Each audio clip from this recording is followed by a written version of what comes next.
Welcome to Rise Up in Business, the law podcast for small business owners. This podcast is designed to share important legal information without the stuffy legal jargon. I'm Tracy Milacrane. Let's get into today's episode. Hello everyone and welcome back to the Rise Up in Business podcast. We have just ticked over into a new financial year and oh my gosh, I don't know about you, but I love this time of year. It represents so much to me. I love a new fresh start of anything, but especially the new financial year. It's a reset, fresh start, clean slate, all of the things that so many people talk about when they talk about New Year's resolutions, which I don't do. But I find the 1 July to be just as exciting, if not more so, than that 1 January. I want to dive in today and talk to you about my top 5 tips for what you can be doing in your small business now to set yourself up for a strong financial year ahead. And the reason I wanted to record this episode is because I've realised that I have rituals that I do at the end of every financial year in my business, and I'm having this conversation a lot with my clients about what it is that they're doing. So I wanted to record this episode to share these rituals and my top 5 tips with you because I just know that this will be real value for so many of you. The very first thing that I'm encouraging all of my clients to do is check in on the business structure. So number 1 tip is to check in on your business structure. This is particularly important if you are a sole trader and you've been thinking about changing your business structure to a company. Now's a great time to do it because we've just started a new financial year. If it's something that you've been thinking about or something that you've been putting off, the beginning of a financial year or the beginning of a quarter can be a really nice and convenient time to change over those structures into that company structure. A lot to do in terms of the changeover, so definitely something that you should be talking to a business lawyer and an accountant about. But I just want to pop this one up onto the radar in case it is something that you've been putting off. Now's a really nice time to check in on that again. The second thing which is important, if you already are running a company and you're a director, make sure that you have set up your director identification number. This is a requirement of ASIC. If you're on my email list or if you're a client of mine, then you've already heard from me about this. Just a hint, if you're not on my email list, you might like to think about getting on my email list. We email you all sorts of things like this. It's really important for small business owners to know. But depending on when your company was set up and depending on when you became a director, depends on the time frame you've got to sign up and obtain your director identification number. I've written a blog on this as well on the resources page, so we'll pop a link to that down in the show notes. But we've only got a little bit longer. If you're like me and you've been a director for a while, we've only got a little bit longer in the window of compliance to do that. So if this is something that you need to think about, really great time to be doing that now, as we've just ticked over into a new financial year.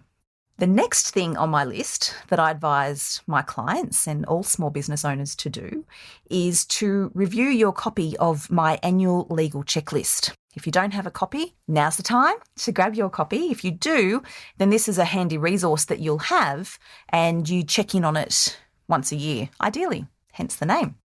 That checklist goes through all the things that you as a small business owner need to cast your eye over regularly, so once a year is fine, to make sure that all your legals are up to date, everything's in place, everything's current.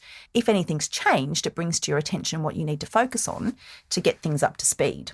This is really topical right now because, as I say, the new financial year does present a nice opportunity for business owners to be reviewing processes and systems and all things legal. And the checklist is a really useful way to have the conversation so we know where to focus our attention. I'll pop a link in the show notes as well to the checklist so you can grab your free copy if you haven't already got one. Number 4 on my list of tips for things to be doing at this time of the year is to have a tax planning session with your accountant. Honestly, this has been a game changer in my business. I do this every year with my accountant. I had assumed that all accountants do this, but I don't think that they do, in my experience, based on some of the discussions I've been having. But a really good accountant will be more than happy to sit down and do tax planning with you based on the financial year that was, so that you are setting yourself up for success moving forward. This is not, in my opinion, a nice to have. This is a must have, these annual tax planning sessions with a good accountant in your small business. Absolute game changer, definitely a must have. And the fifth tip I have, which again, absolute game changer in my experience, both in my business and in several of the businesses that I act for, if you haven't already engaged a bookkeeper in your business, now is the time, my friend. I find a lot of the time small business owners say to me, I don't really need a bookkeeper, Tracy. It's easy. I can do it myself. And I think that's a limiting approach. Just because we can do something doesn't mean we should. And trust me, I've learned that the hard way. As I know, I'm sure you have too. My view is having a bookkeeper as a part of your team frees you up to do revenue generating activity and to focus on growing your business. It doesn't matter. If you think it's only 20 minutes, I can assure you it's more than that. And the reason I say that is because I've started tracking my time in my business, and things that I thought were taking me next to no time are actually taking me a lot longer. And in my experience talking with my clients, they find the same thing often. So bookkeeping, it is not an area, I think, where we want to cut corners and where we want to put it into that basket of, I can do it because it's really easy, I'll just do it myself. At the end of the day, we've got special expertise. We've got certain expertise in our business. That's what makes us good at what we do. And our business are growing. As we move forward and we're experiencing growth, it's really lovely to have that peace of mind that you've got a really good bookkeeper on your team and they're taking care of all of the numbers, so you can just focus on doing what you do best. And I also think it's really nice to be kind to your future self, because taking the pressure off our shoulders in relation to the numbers, the wages, the BAS, whatever it might be, really is a gift. Certainly has been for me over the last couple of years. And certainly I know from speaking with my clients, the liberation that so many of them feel when they do take the step to bringing a bookkeeper into their team. So there we have it. Those are my 5 tips for what you can do in your small business at this time of year to set yourself up for a strong financial year going forward. Check in on your business structure. Make sure you've got your director identification number if you already are a director.